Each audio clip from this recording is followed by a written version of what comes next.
Hello and welcome to the Education on Fire podcast. The place where we share creative and inspiring learning in our schools.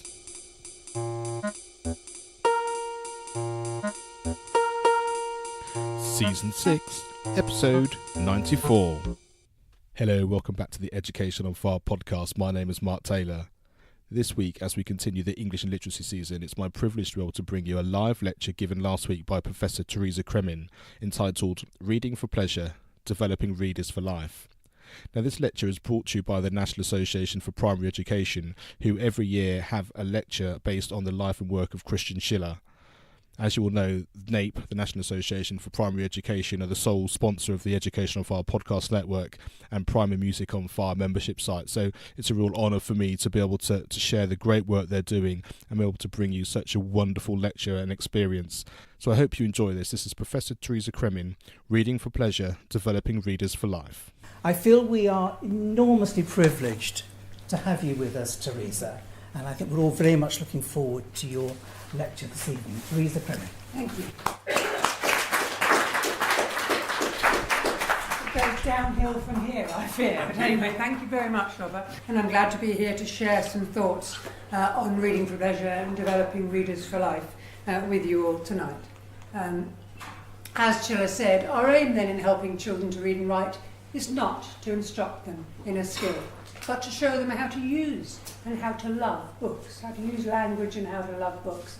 And although in the time he was writing, 71, books were probably the dominant theme, and now we're dealing with a wide range of different kinds of print media, digital included, it's that passion and commitment to loving language and loving literature and non-fiction that I'm trying to open up. So, in my lecture tonight, I want to try and achieve these three things. I want to explore some of the benefits and challenges of fostering RFP, my quick acronym for Reading for Pleasure. I want to share some research findings and classroom consequences of teachers becoming what I and others have called reading teachers. Now, you know bloody well, we're all reading teachers. If you teach primary, you're teaching reading. But I'm trying to capitalise the R and capitalise the T and want to unpack with you during this session what I mean by doing so, what that denotation means. And then I want to note some follow-up support that you might be interested in following up if this is of interest to you with regard to the Open University's Reading for Pleasure website, which is based around the research that I've done. And of course, I want to and must share my passion, because in every context that we're in, we've got to say, who are we? Where are we? What's the values I have on the street, as it were? And I hope that the values I'm denoting in the kind of, I was going to give myself denoting 3 times. I'm obviously nervous. That word is now going to come back on us again. We'll be denoting all evening. Heaven help us, it's a podcast. I think they're recording it. It makes it much more demanding. I looked down and found myself saying the same thing. But I do think it's important to share our passion with children, with adults, with one another, about whatever it is. Yeah? Because then it surfaces what counts and why it counts, and it asks us and others to ask questions about why we feel so keenly, why this makes so much difference. So that's the kind of structure. Hope it's going to be useful to you. The first part is an argument based entirely upon research, the benefits and challenges. The second part is using the research findings to be much more applied in terms of classroom consequence. So for the teachers who are here, the second part, I'm sure you'll be interested in the first, but the second has possibilities for going forward, playing, as it were, exploring, learning alongside the youngsters. Okay, so that's the plan. What research am I drawing on? Well, essentially I'm drawing on my own research, mainly, but not exclusively, the Teachers' Readers Research, which was undertaken with the UK Literacy Association. It was 2 phases, a big survey and then a development project funded by the Esme Fairbairn Foundation here. Then I'm also drawing on some more recent research I've done with Joan Swan from the OU into extracurricular reading group research into digital books, which is not my strong forte, it has to be acknowledged, but I was doing that with my colleague Natalia Kersakova. And then most recently, one of the most sobering pieces I've ever been involved in, that struggling boy readers research, which kind of shocked me to the core, really. Took me right back to, what is it you think you understand, as it were, and how challenging is this space? You think reading for pleasure? Surely we can crack that one. And then you go to look at what teachers are doing when we've identified 4 schools who have spent time, money and effort on developing reading for pleasure, and you find that the boys who are struggling in year 5 couldn't possibly not struggle, because they've been deemed struggling boy readers somehow, and that has hermetically sealed them within the system that means they don't get the opportunities other children get, because they're the strugglers, and so they need to go out and get extra spag, or they need to go out and get one-to-one.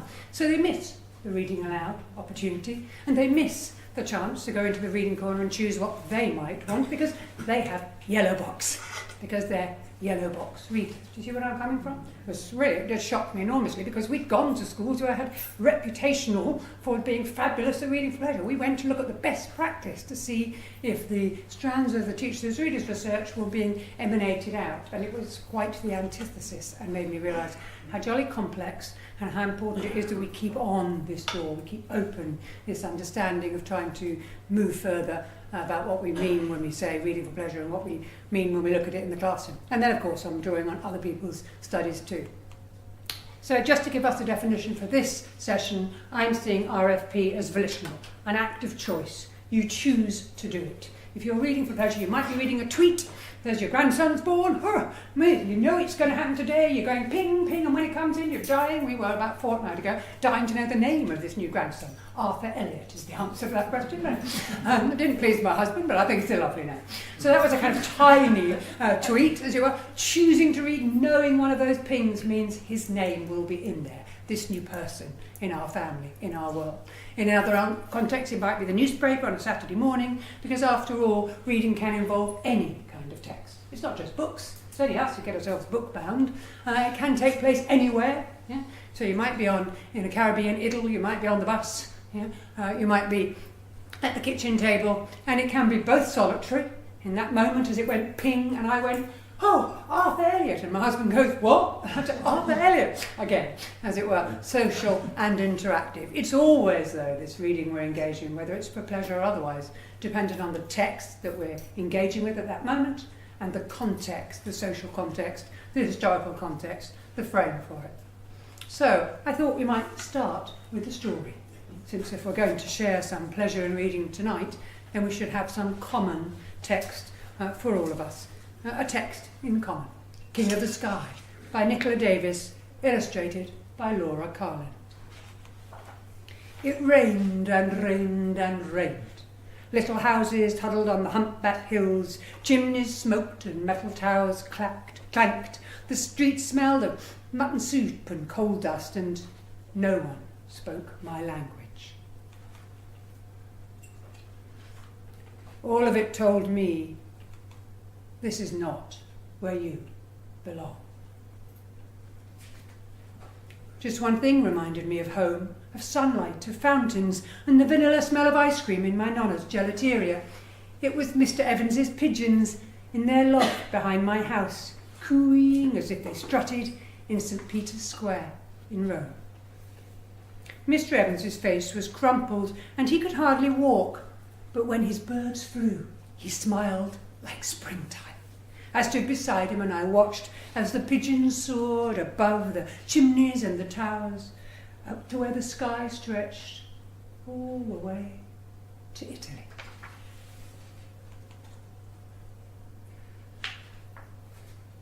A lifetime working in a coal mine had taken Mr. Evans's breath away, so he spoke soft and slow enough for me to understand. I like to see them fly, he whispered, after so long underground. Every day I came to see the pigeons, training them to race, Mr. Evans said. This one's going to be champion. And he put a pigeon in my hands.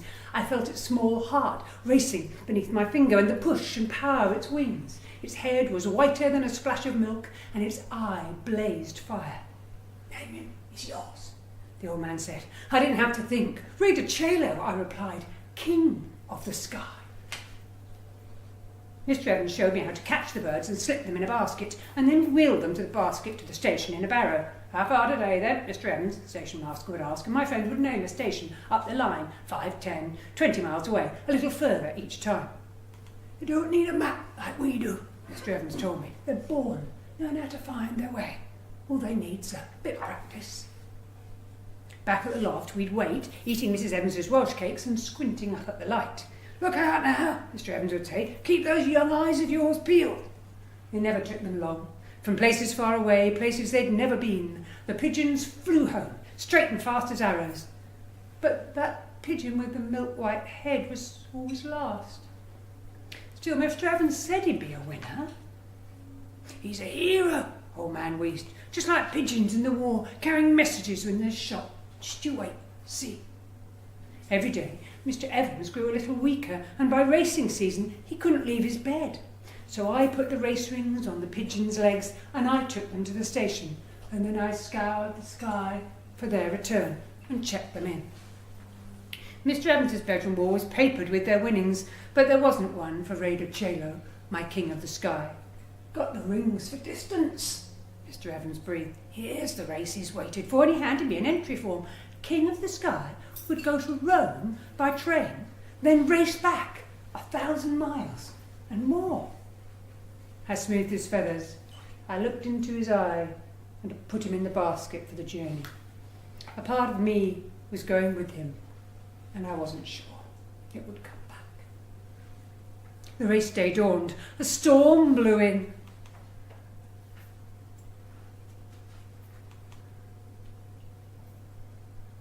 Lightning, wind, rain.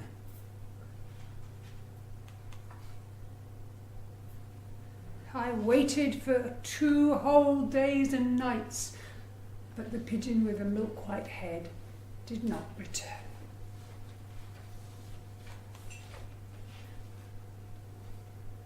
I sat beside my friend's bed and I told him that perhaps the sunlight and the fountains and the vanilla smell of ice cream from 1,000 gelatiri had made our pigeon want to stay. No, said Mr. Evans. That will only tell him this is not where you belong. The old man's eyes blazed fire. Get out there, boy, he said, and welcome him. The rain had stopped and I ran out to the loft. I squinted up into the clouds. A speck, a blob, a bird, a pigeon with a milk-white head, a hero and a champion. 1,200 miles he had flown from somewhere far away he'd never been, steered north and west, finding his direction from the sun and the force that guides the compass needle, flown until he'd seen the shape of the humpbacked hills, the little lines of little houses in the chimneys, heard the clanking towers, smelled the soup and the coal dust, and flown down into the arms of the smiling, crying boy, the boy who knew at last that he was home. King of the Sky by Nicola Davis and Laura Carlin.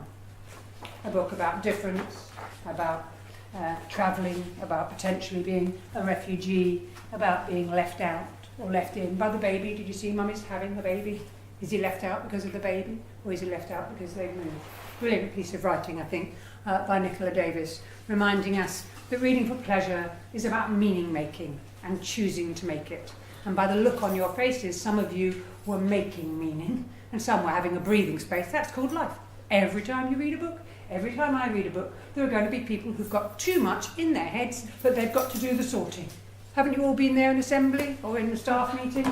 You know, been to plenty of both, where I've sorted my mind out and then somebody goes, you've got to do this or discuss that. And you think, oh goodness, I hope somebody was listening. Somebody will tell me afterwards. Because we always make choices and it depends on the text and the context and the reading of that text that invites us to make the meaning or leaves us, as it were, in a space where we hurry on with the other things we consider to be more important. As the OECD's evidence says, the reading of pleasure is the single most important indicator of a child's success, and initially I want to share some of those many benefits that are evidenced by research summarised by that sentence. So, there are cognitive benefits. Not surprising to anyone in the room, I'm sure, but childhood reading from Alice Sullivan's work is very clearly shown from the British cohort study of 1970 that there is substantial cognitive process. If you read as a child, you are going to shift your literacy and numeracy scores between 10 and 16. There is a correlation between the two, as it were.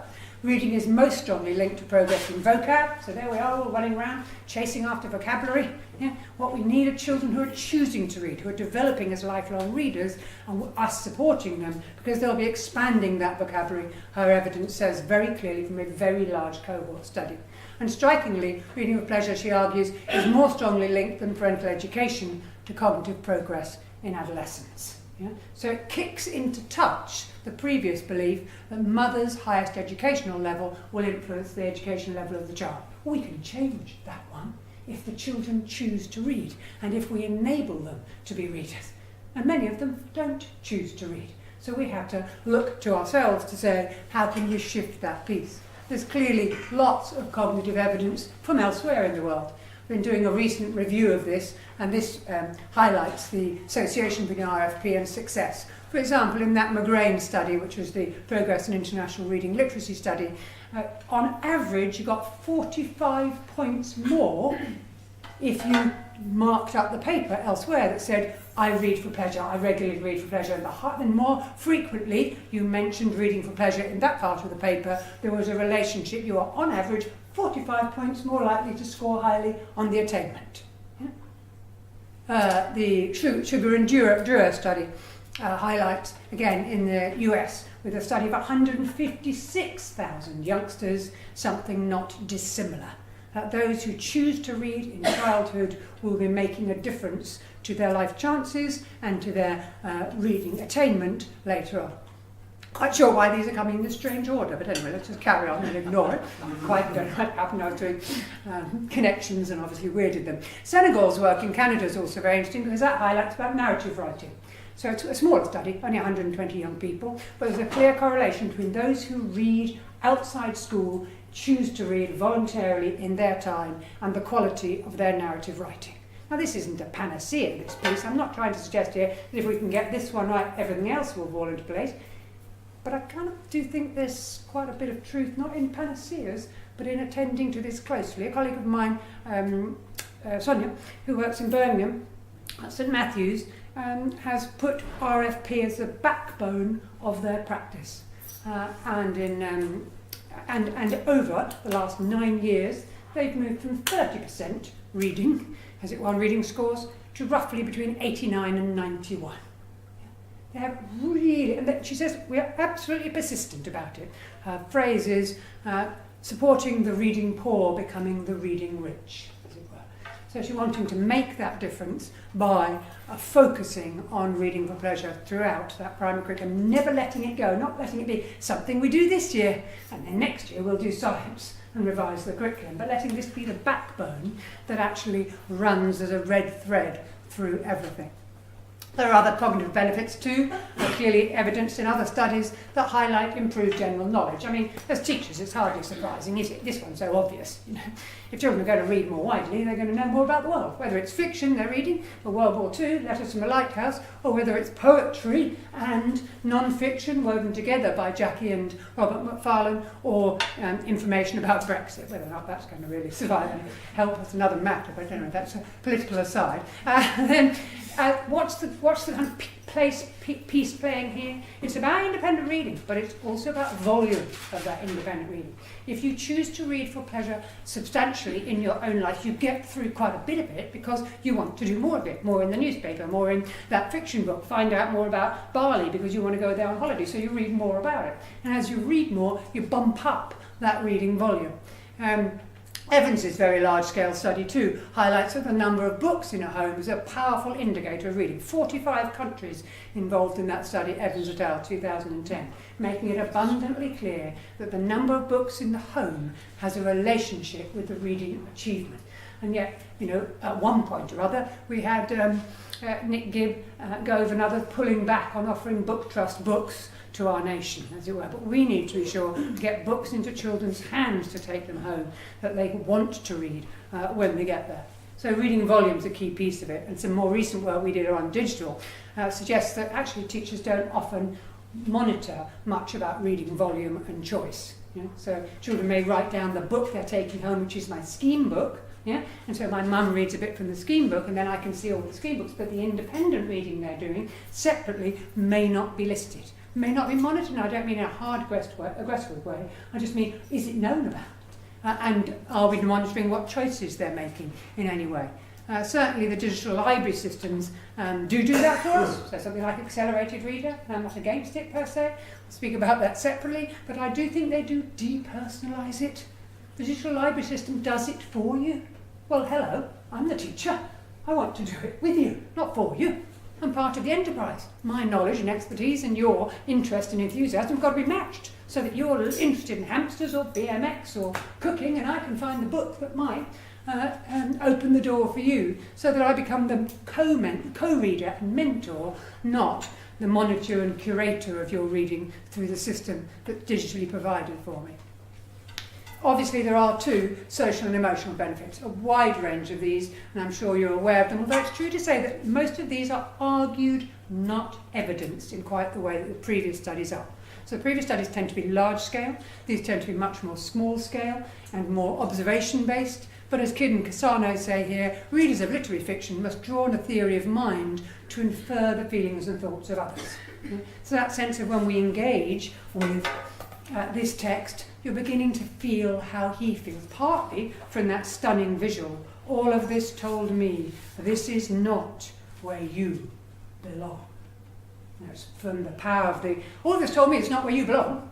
It's also another way of reading the page, yeah? Or of this old ma'i. This is not where you belong. Yeah? There are different ways of reading it, but the visuals and if it's conveyed in a manner that's going to hit home and not going to suddenly say, shall we find another, key vocabulary word for belong? Everybody get out your vocabulary books and we'll define belong again. Is it belong, belonging? Is it the past or the present? And now we've murdered the bastard book.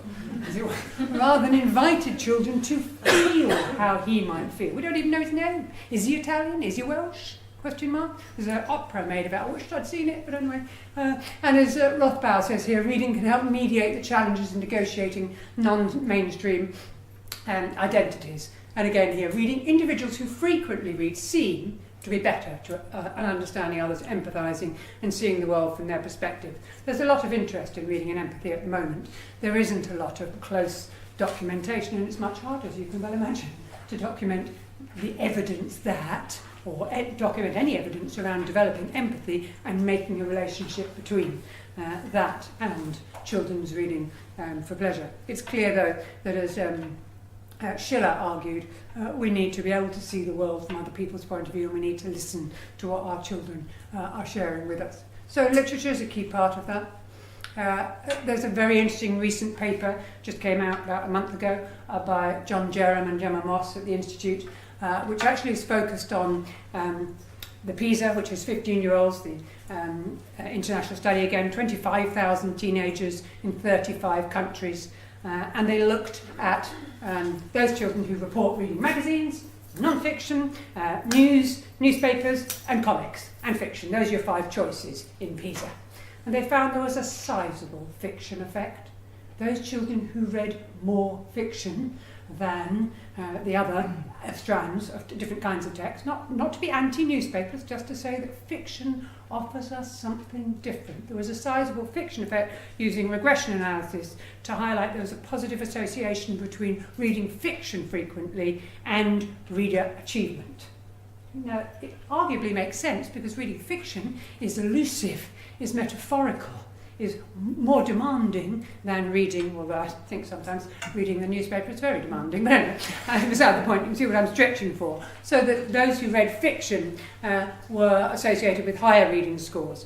And that's an interesting issue because Marianne Wolf's recent book that highlights that she's concerned for our children of today because she feels that there's very little deep reading going on in our fast-paced digital world, as it were. And this tunes into that and says these people who read fiction are surviving well through the system in terms of both achievement and attainment. And perhaps we need to focus more on the slow reading of literature in our fast-paced world and let ourselves pause, ponder, blether, enjoy that fiction, rather than read that one and then get on to another one.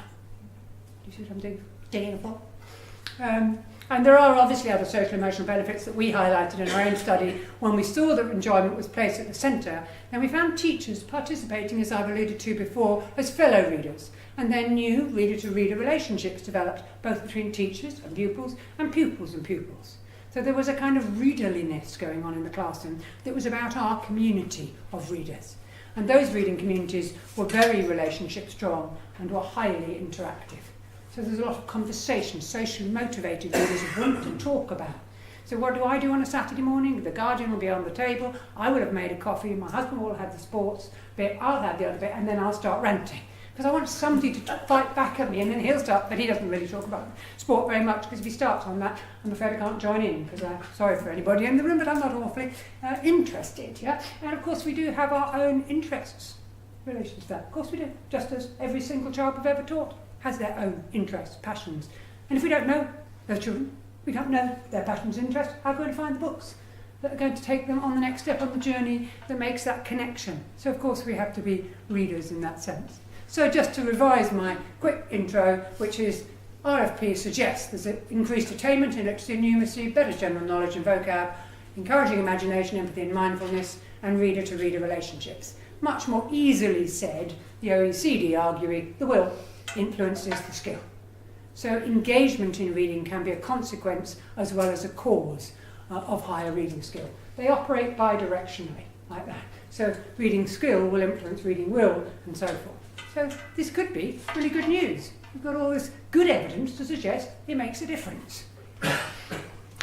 However, my view is there are very significant challenges.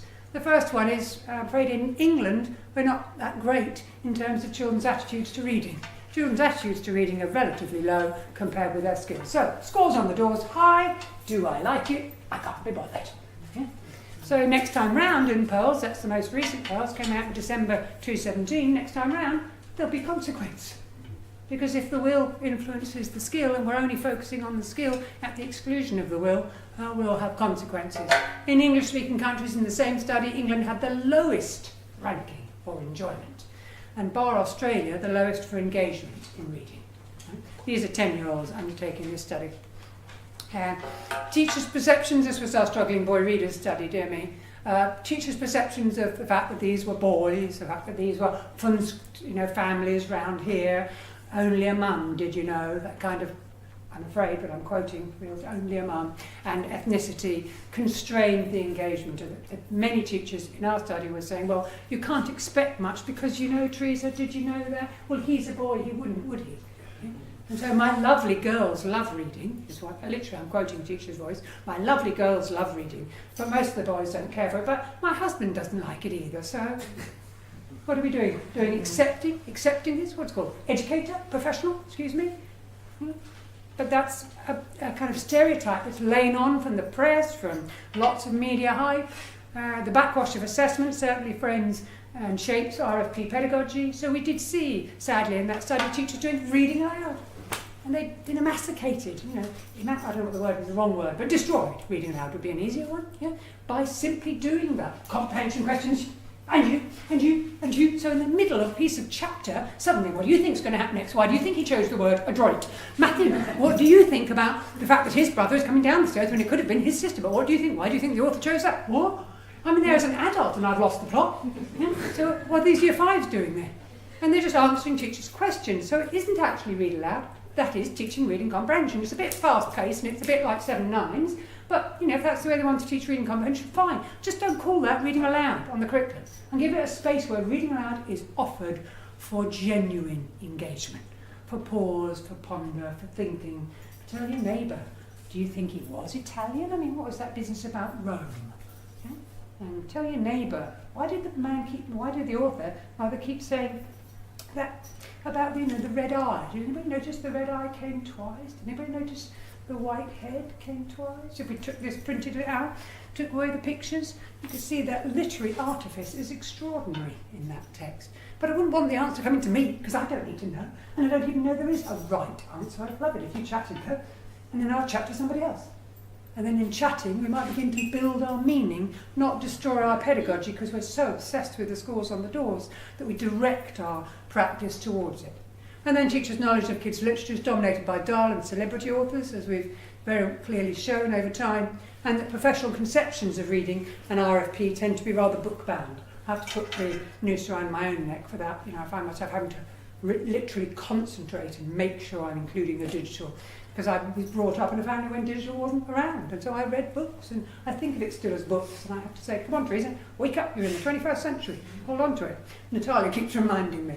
Okay, so I would argue that there are challenges between these two. There are tensions that are operating. There are lots of evidence of cognitive benefits, social and emotional benefits, very clear. Most of our head teachers in the country, I don't think, are aware of all those benefits. Many teachers are not either.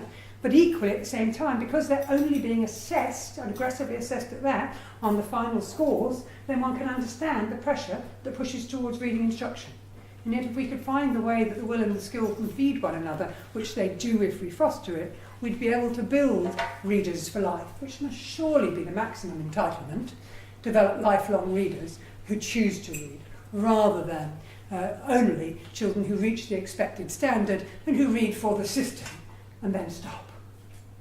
I remember Dorothy Heathcote years ago in a lecture said she'd asked a child, why are you reading? And he said, so I can stop. Eh? We want them to do it forever. We want them to find new meanings in life, in their own inner worlds as well as outer worlds, and to make decisions that are part of it. So I'm going to pause there for a moment and ask you, I've made an argument about some of the benefits and some of the challenges. What do you reckon? Please just tell somebody near you. What are you thinking? Am I barking? Am I pushing the door that's kind of open? You go, Teresa, I knew this anyway. Fine. We're going to move on to a reading teacher stance. But take a break to make a moment of meaning for yourself. Please, over to you. Okay. So I'm moving to a more practical stance, as it were. Taken too much time, wrote too much, apologies for that. That's called bad time planning, I can only apologise for it. I'm focusing on reading teachers, and I want to unpick this notion.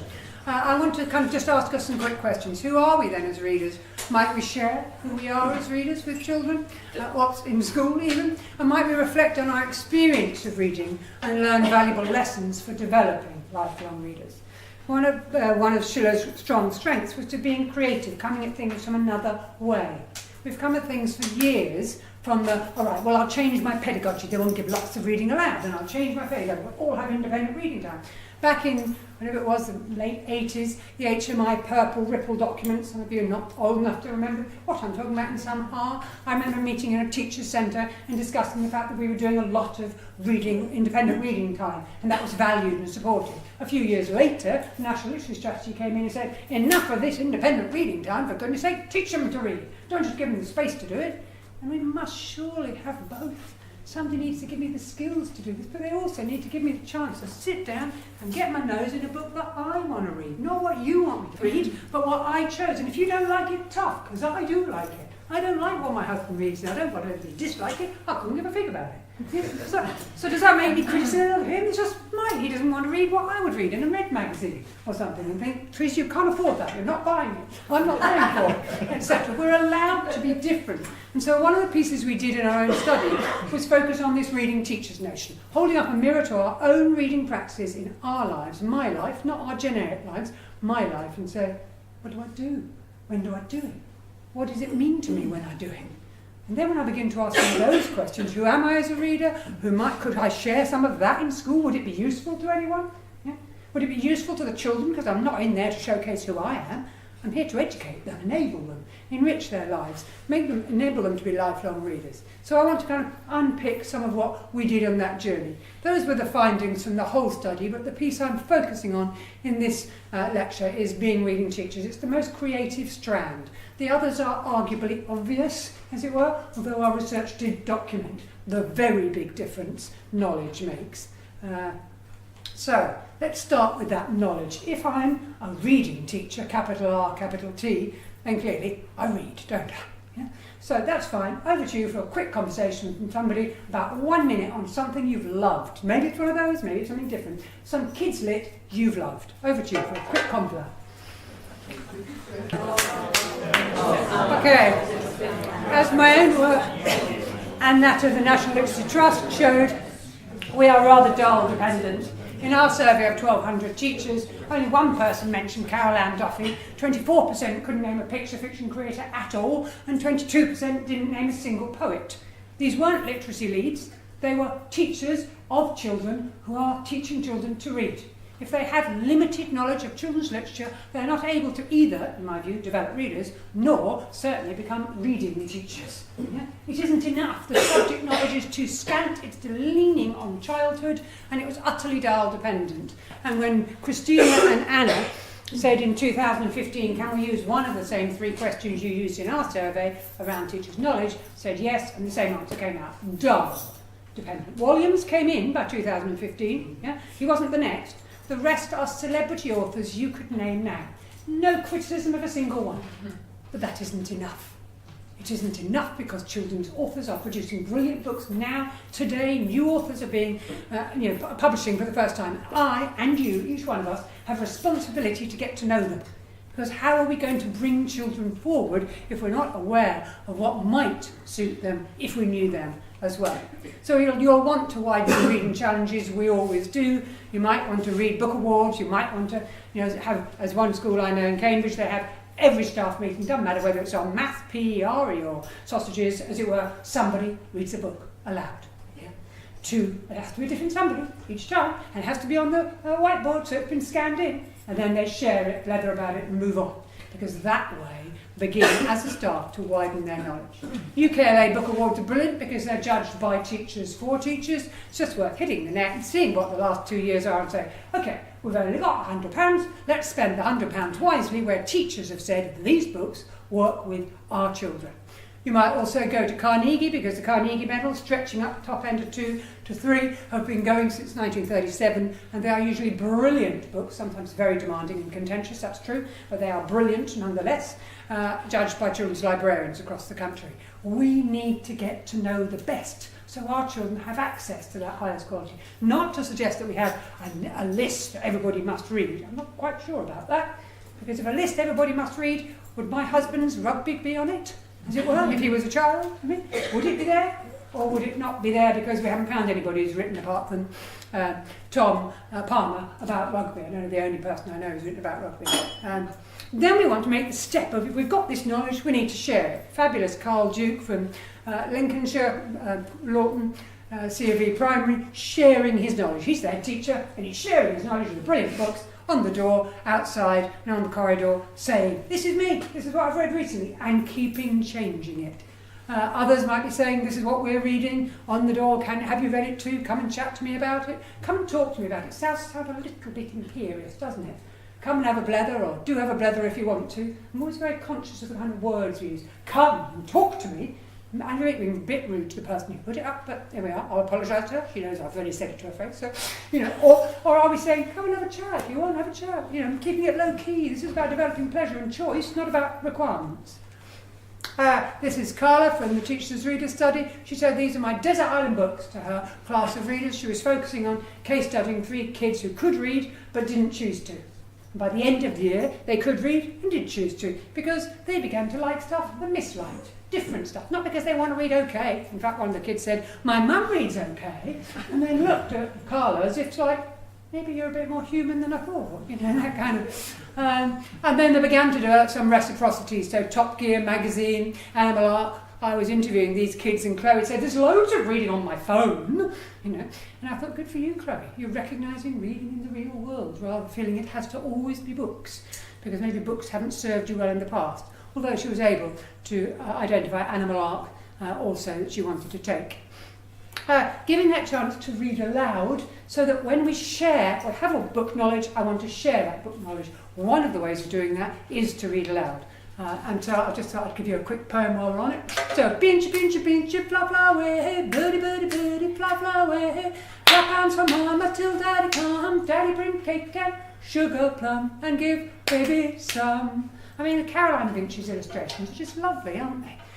We could do that in reception in 3 times. Instead of the bear hunt, we'd be singing this as a class. And we'd be going around the classroom going, clap hands for mama. And just before lunch, I'll be going, clap hands for mama. And everybody's clapping in, getting themselves changed, and we're moving on. We've got literature, vocabulary, play, words being engaged with, rather than, will you hurry up, everybody? No, Matthew, you can't do that now, etc., etc. Making the classroom an invitational space rather than a rushed one. Ring-a-ding-a-ding, the school bell ring, teacher's knickers tie up the string, string pop, knickers drop, teacher run out the room crying. But as I often say, you would, wouldn't you, if your knickers were on the flaming deck? But what I'm trying to highlight is reading aloud demonstrates I've made some wide choices, I've read widely, and I'm going to make some wise choices to read to you. But we do want to be careful that it isn't just us. The children should be reading aloud to one another too, in reciprocal reading, in visiting other classes at St Isleworth School in London, or Blue School in Isleworth, or indeed reading to one another in the reading corner. It doesn't have to be me all the time. If this is reading for pleasure, you need the space to do it as well, not just run by me, made by my choices. So you might, if you're a reading teacher, read widely and share the books you've read. And if you stuff the books you've read on a bookshelf like that and say, oh, you can come and borrow from me anytime you want, as it were, they're only the books that were on your bookshelf. You may not own all of those, but you've read them. So now I can chat to you about it. So when you go, oh, might you like that? And I say, well, you might like that, you might like this, because I've read that lot. I don't have to read every book on the bookshelf because I can't do it yet, but I can put the ones I have read in a separate space, and then, as Becky Denby did here, in an Essex school, be able to share what she does know and enthuse with the young people around that. So as this teacher says, well, let's go for this one. A lot of them are choosing to read in free choice time, like Abdul. He asked me if he could talk to me about the book he was reading. I think a lot of that's just because they now know I'm interested. Because I'm reading and talking to you about what I'm reading, even if it's an adult book that I wouldn't read to you, yeah, then you're beginning to be aware I'm a reader. So we've got reading in common. Yeah? And that knowledge then makes a big difference. But then we need to not just not knowledge of the books or the literature or the non-fiction, but knowledge of ourselves as readers. And I'm going to whiz through this, but there are lots of things you can do if you want to become a reading teacher to begin to share and reflect on who you are. So maybe you want to try a reading history. Do any of you remember Jackie? Some people remember. Yeah. Look at this deliciousness. The Guardian and the Observer ran a section on it. There's David Essex. Ready for it? Come on. With Slade on the back cover there. This was one of my childhood favourites. It was named apparently after Jackie Wilson, who worked as a tea girl in the Jackie magazine, and they said we'll name it after her because if she's the kind of girl we want to name it after. This is stuff from my past. I just found it on the net, some of it, and my mother's. I even found Little Bear's Visit was written by Sendak, who did Where the Wild Things. I had no idea as a child I was reading Sendak, as it were, in that kind of period. And then we might invite other teachers in the staff room to share theirs. This is Steph's, a friend of mine, Steph Davis. Such a different piece. She's obviously younger than me, you can tell that. She's also reading MSN. Yeah, she's reading MySpace. She's recognising diversity in her reading world. And then she could, in fact she did, ask her year sixes to bring in 3 books on a Monday after the weekend. You're leaving, in about 3 weeks it was, the summer term, you're leaving the school, so can you bring 3 books that represent part of your reading history in this school. Either bring them from home, either find them, and you spend a couple of hours exploring book boxes and so on, or find it off the net if you remember it. And this is what one of the children brought in, on a PowerPoint, just like this. And she said, Miss Davis, I can't do 3, these are the 9 that made my decision difficult. Which I think really demonstrates 2 things. There's trust and relationship there, reader to reader, human to human. Because she didn't say, well, I've done the 3 that Miss wants because we have to. She said, I can't do 3. I can do 9. Thank you. And Steph respected that rather than making conformity work or not work. It never does. You might also do 24-hour reads. I'm going to whiz through this, but you can see many of these on the Open University website I was referring to. So what did you read in 24 hours? This is a friend of mine in Margate, head teacher there. She shared that. She invited the school to develop their own 24-hour reads, as it were, in different classes. What did we all read in 24 hours? What did Mum read? Some Mum sent in this long list of all the stuff she felt obliged to read for Connor and Kieran. Then some year 6s did what they read in 24 hours. What are we doing here, really? We're saying, what do we do when we read? What is this stuff that we read, as it were? You might also do a reading river, which isn't that different, it just might span a bit more time. Yeah? It's a collage reflecting my reading journey. This is Lisa Hillman-Say from Pever Superior, up in Macclesfield, where I'm in Cheshire, where I've been working recently. Stuff she's been reading. Then she invited her staff to create their own reading rivers in a staff meeting, so they reflected on what is this stuff we call reading? Is this the same as the reading we do in school? Is this real world reading? And then the school reading. Is there a relationship? And is it the case that the children in our school, as they indeed found in their school, loved reading at home when they did a survey with them, but they didn't like reading in school, or not as much, put it that way. Then began to say, what's the gap between reading at home and at school? Who's making the choices? So here are different staffs reading Rivers, and then here are some children's reading Rivers, collages of reflecting diversity, difference, uniqueness, interest. This one comes from the Open University website, where a teacher shared what he did based on our work on reading Rivers, and then picked up the notion. As this teacher says, I was less aware of the online reading they did, as well as the magazines, comics and that they enjoyed. So using this as a tool to find out about readers, not to make collages that go on the wall. Right? Can I be very clear on that? I go around the country now, sometimes visiting schools for research purposes, and say, oh, didn't you do that idea about reading Rivers? We've done those. And I say, well, that's great. What did you learn? They're lovely, aren't they? As if doing them were the act of engagement. Well, doing them is interesting, but learning from them is the point of the enterprise, surely. Glory be. So the classroom consequences were the teachers began to question what counts as reading in school, began to value a wider diversity of text, and develop new conceptions of uniqueness, and an enriched capacity to bring my knowledge of the literature to my knowledge of you, so that I can make the connection. So by holding up that mirror and saying, what do I do in my reading life? When do I do it? I learn more. I'm conscious of time. I think I might make it. Right. This is something I'm literally trying to develop for a chapter I'm writing at the minute. So this is your first tryout of it, a version of. I think there's a continuum. In our project we had 45 teachers. Some of them definitely came up here, big R, big capital T, reading teachers. But some of them said things like, Teresa, where's the objective for being a reading teacher? You know, Teresa, this is too personal. I can't do this stuff. It's about me and my reading. It should be about them. I mean, they weren't. I'm not being rude to those teachers. They found the boundary between the personal and professional too big. And so they stayed at this end of the continuum and said, I'm going to be positive. I do read. I'm not going to pretend I don't. And I'm going to offer a positive disposition towards reading. So when we do reading, I'll be positive about it. And I have to say, if that's where they're comfortable, I might want to, well, then I leave them there, or do I want to say, could I stretch you a bit further? Could you read and be positive, and then reflect and share your reading life, your real reading life, not your pretend one. The fact that you read chick lit, the fact that you read magazines, you know, I read Red quite a lot, I love it, you know. I look at Vogue, I look at, you know, what those other ones are called really, but in the dentist and doctor's surgery, I like looking at those kind of expensive things. I just think, what, 2,300 pair of shoes? Are you bargain? And so I just look, I don't go and buy those separately. But Red has some reasonably interesting articles, makes me feel slightly younger than I really am, as you can probably tell.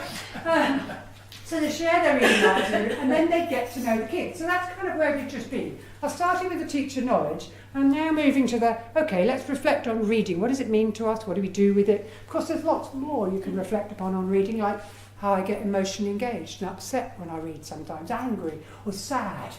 And that would be reflecting on my reading, my experience of reading, not just me as a reader. There's loads more in that middle piece, but I haven't got time to share it now. And if we come to this end, then we're saying teachers who read, they offer positive disposition, they share their lives and they get to know the kids, but then they do something with that new knowledge. So, for example, I'll give you one quick one. A teacher took away a boy in the striped pyjamas, wept. Took away another book called How to Live Forever. Sally Nichols, suddenly lost my voice, and wept. Came back to one of our teachers' readers' meetings in London and said, you know, these are children's books, and I've cried my way through both of them. And so we said, hold up the mirror, what does that tell you? Well, she said, I've never really talked about crying with the kids. I mean, it's reading for pleasure, but you know, I read them funny stories. We said, well, then I expect some of the children in your class have either cried or might need permission to cry or might need to kind of feel that they could talk to somebody who felt that was upsetting too. I remember reading Kensky's Kingdom on the train after I'd been lucky enough to introduce Maud Purber at a conference. I'd started it the night before and I finished it on the train. In the morning I just sat there weeping. And a woman leant over next to me who didn't know anything about it went, it's all right, dear, it's only a children's book. I didn't know how to respond. I just kept crying, really. But in her head, somehow children's books, one didn't need to cry, but it still hurts. And if we're affectively engaged, do we not want to explore that affective engagement? One of Schiller's strong arguments in that book you're referring to is how do we as educators help children learn to feel with their bodies, their minds, and their feelings, as it were, reflect that. So the people who really developed as big T reading teachers developed a sense of, I'm going to continually work at this thing, and when I suddenly notice I'm tearful, or when I suddenly notice I'm reading this poem for the third time in the evening, I think, oh, when do I ever give the children a chance to read poems 3 times? Or do I just read one poem to them, and then another poem to them, and then another poem? Because we're all trying to do these poems, because they're all haiku, and we're all going to write haiku, as it were, which is using the literature to deliver the writing, rather than saying, sometimes readers read things 3 times, because it don't make sense the first time, and then it begins to make sense the second time, like peeling an onion, and the third time, you got it. And you're going, and then you get that satisfaction of having understood it. So Christine went back to her class and said, I'm going to read more poems more frequently to the children. They were in year 2, as it were. And she said, I feel like I'm teaching now, Teresa, from a reader's point of view, not a teacher's point of view. That's a reading teacher voice for you. So we looked at our data on the kids, and we found, putting our teachers, those 45, on a continuum, that those who were reading teachers had made the most difference, going back to our data on the kids as well, to children's reading behaviours and engagement in RFP. We did not track attainment. We weren't interested in that. We weren't focused on it. So I can't tell you what difference it made to attainment. I can tell you, though, that those big international studies say if you kick the RFP into gear, you'll get it going, then that will make a difference to that. And these kids were reading more frequently, choosing to read, liking reading in home and in school. Other things they did were to explore Daniel Pennock's work on the reading rights of the reader. You'll see this in lots of schools. Now, it depends on why we do it. Oh, it's an idea. So we get the poster, Quentin Blake did it, and we can all do this, and then all the kids can discuss their rights. And then we'll move on to something else next week. It'll be book week, and we'll do something that's antithesis of everybody's rights, because you've got to go to... Do you see what I'm digging for? Whereas if you're holding up the mirror, you're going, what is it really authentically that reading is? What do readers do? And now what might I do? And these teachers said things like, I didn't finish these books. That's my colleague Steph. Gave up on them. So she just went into school and told the kids, these are the books I never finished. I expect there's nearly everybody in the room can acknowledge with a bit of a nod. A book you've given up on. For me, it was Wild Swans, Jung Chen. Dear grief. Any more Italian, any more Chinese relatives, and I was to give up. There we go. And then they made posters about the rights of the reader, the right not to finish a book. Here's a voice from one of them. I once stopped reading The Lord of the Rings by J.R.R. Tolkien. I got to page 56 and I stopped. The reason I stopped was because it had good description and it took him forever to get to the main part. There's no action, the pages were big and the writing small. I think I'll enjoy it when I'm old. I thought I'd enjoy it as much as The Hobbit, but I was wrong. Isn't it better that the child learns because they've been given permission to be a reader, not a schooled reading robot, but a reader, a human in the world who's got their own rights and responsibilities? This one's a lovely piece I'm going to whiz on, but the mother had given her Hitchhiker's Guide to the Galaxy. And in the end, she finishes with, I don't even get the front cover. Is it a bat, 2 mice, a cone, a fish, and a robot's head floating around in space? This book is probably more suitable for grown-ups. She's probably right. Teachers also began to say, well, if I'm holding up the mirror, where do I like to be? What's comfortable for me? What environmental conditions support me? That's the place I'd like to be, but I want to be on the beach. I want to be on the sun lounge. I don't like the sand in my toes and all that. But where would you like to be? And then they said to themselves, well, so what can I do about that in the classroom? Can't produce sun lounges, can't produce comfy sofas. Well, can I do something similar? Do the children have the right to be comfortable and relaxed when they read? Comfy reading is what I've called it. Some guy on Twitter heard me talking somewhere. Amazingly, this thing's gone around about 20,000 times. Just with him talking about how when he did comfy reading with his class, the class, in particular the boys he talks about, became comfortable, relaxed, and seemed to want independent reading time rather than being tucked up with a table here and a book there, and now get on with it. And don't move out your seat because there's no changing books during quiet reading time because you've got to stay where you are. And that's preventing readers rather than enabling them. Also, teachers doing other things like making dens, creating pillow beds. There's another teacher in Bristol, colleague at Bannerman Road, and she created every Friday, last Friday in the month, I think it was, or first, they have stories of hot chocolate. Yeah? So it was a bit of an event. It was a bit more special, because a lot of the teachers said, when I hold up a mirror to where I read, I've also got a mug of coffee, or I've got a glass of wine, or a G&T. I can't provide that, but I could possibly do stories and hot chocolate sometime. In this class, the Golden Reading Crew, eventually they said to another Becky, actually, in another part of the country, can we not have them on the floor, these rugs and mats? And she said, well, what do you want to do? We want to make reading dens. And they put them over the tables, and the next few weeks afterwards, can we have torches? Yeah. And she said, I would have quit it very quickly, Teresa, if they weren't reading. But with a torch and a friend and a cover, they were reading. In a way that some of them may not have ever read under the covers at home with a torch, but beginning to find that reading socially supporting. And I just love this picture. This was in a classroom we were in, and we went over to do some filming for the website. And this is a teaching assistant. She's so into her piece of children's literature that she doesn't notice that the entire class, including the cameraman, have gone all over that way to where the teacher's reading aloud in a corner to kind of get that piece. And she's just completely lost in it. Now, how lovely that is, if a child looks around and goes, oh, that teaching assistant, that, whatever her name is, Mrs. Brown, whatever, she's really in it, she's lost in it. We're modelling real reading, not pretend reading for school purposes.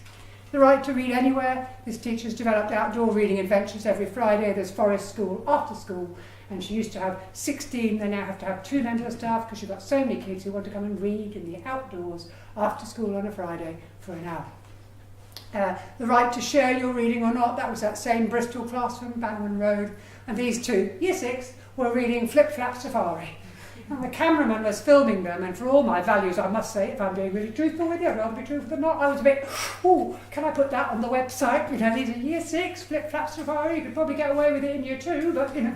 And so I said to Becky, the teacher, but, you know, they were really into that, they were sharing it, laughing, turning the pages, great fun, I could see that. And she said, will you go and ask them what they're reading as well? Really cross with me, I went over, and one was reading a Philip Pullman, and the other was reading Marcus Sedgwick's Floodland.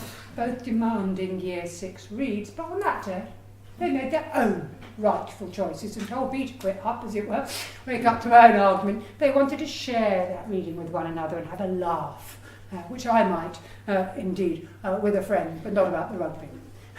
And then some of the teachers in Claire's class drew her because they began to know their teachers as readers. These are the marks of reading teachers, when the children know that you have a passion. She's addressed with lots of books on.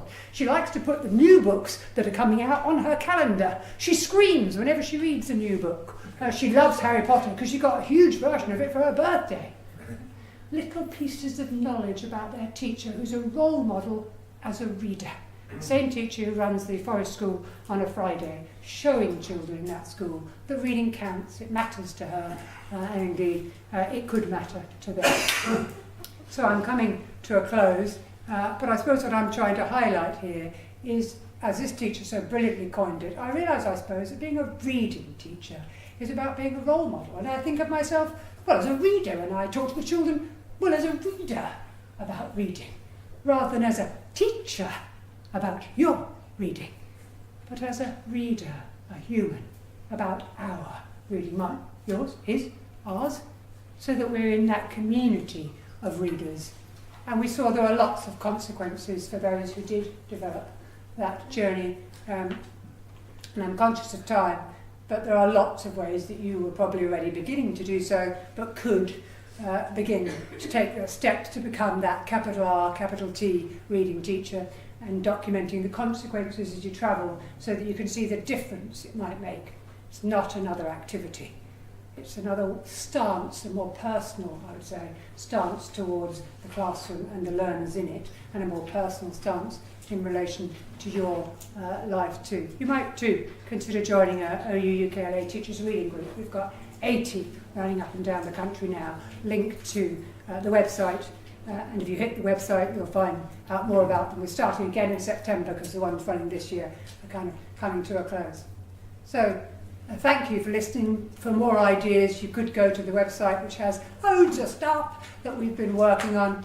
Examples of practice are all teachers, where teachers have done something. Most of the examples I pulled out there, like the forest school one, that's Claire's work that she's put on the website, informed by the researchers, saying, can't we teachers make reading more comfortable for our learners, more comfortable for us? Can't we hold up the mirror? And the web link has just come to it last, but I would argue really that reading communities take time, they're relationship strong, they're highly interactive, and they move reading from being that thing you do for Miss and for the system to the thing that you want to do for yourself and others, because it's a highly social, collaborative activity, which means there's more pleasure, more meaning, and more purpose in that enterprise. I've got too many end arguments, so I'm going to stop myself. Just to think, how many times can you say the same thing, Teresa? You're stretching the point here. But I suppose this is, for me, the key word. When we do this stuff as teachers, when we hold out the mirror, we begin to see it differently. We don't see schooled reading in a box called schooled reading anymore, or the reading that's yellow box to brown box to free reader. You're a free reader. That means I've now no more responsibility for you. You can go and choose for yourself. As it were. Whereas I use all the support I can from my friends and from Waterstones and the labels, and I blether with people and I go to a book club. But you're on your own. You're 8 now, so you're on your own. Because actually I need to take responsibility for fostering and continuing to fostering you as a reader, because I can see reading is more than is framed by schooling.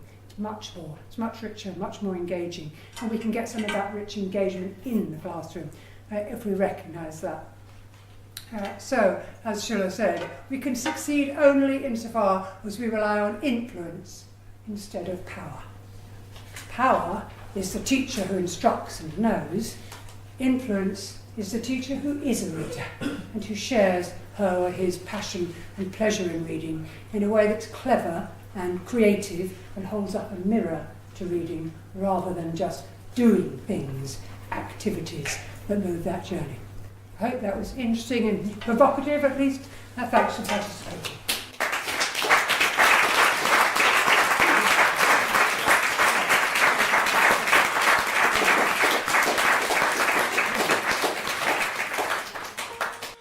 Thanks for listening to the Education on Fire podcast.